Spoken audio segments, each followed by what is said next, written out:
గురుగారు చాలామంది ఏమనుకుంటూ ఉంటారనంటే భార్యను అడవులకు పంపినవాడు దేవుడు ఎలా అవుతాడు అని అంటున్నారు.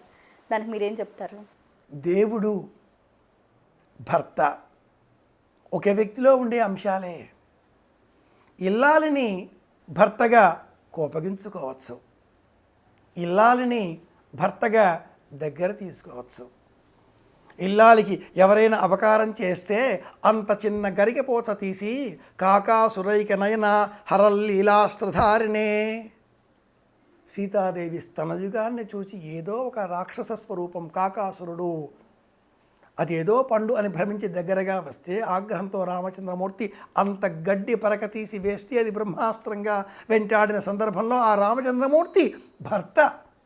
కానీ ఇక్కడ పట్టాభిషేక రాముడు. 33 సంవత్సరాలకే రాముడి జీవితం అంతా అయిపోయింది.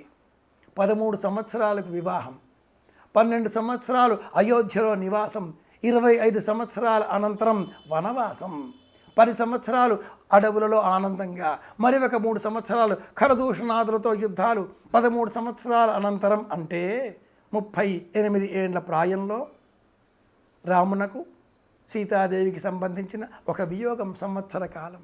రాజా రామచంద్రమూర్తిగా అయిన అనంతరం 11,000 సంవత్సరాల పాటు రామచంద్రమూర్తి రాజ్యం చేశాడు.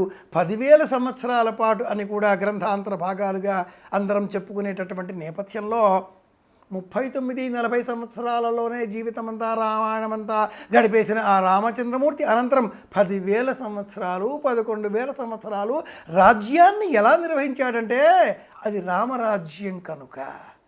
ఆ రామరాజ్యంలో రాజు ప్రజలకు బాధ్యత వహించాలి. నేను ఇలా ఉన్నవాడిని అయితే నా ప్రజలు ఎలా ఉంటారు? కనుకనే ఇల్లాలు కోరింది, భద్రుడు చెప్పాడు. ఇక్కడ కుల ప్రస్తావన లేదు. ఇల్లాలు కోరింది, భద్రుడు చెప్పాడు. ఇల్లాలి కోరికను అనుసరించి మునియాశ్రమాలలో 8 సంవత్సరాల కాలం పాటు మాత్రమే సీతాదేవి వాల్మీకి ఆశ్రమంలో ఉంటుంది.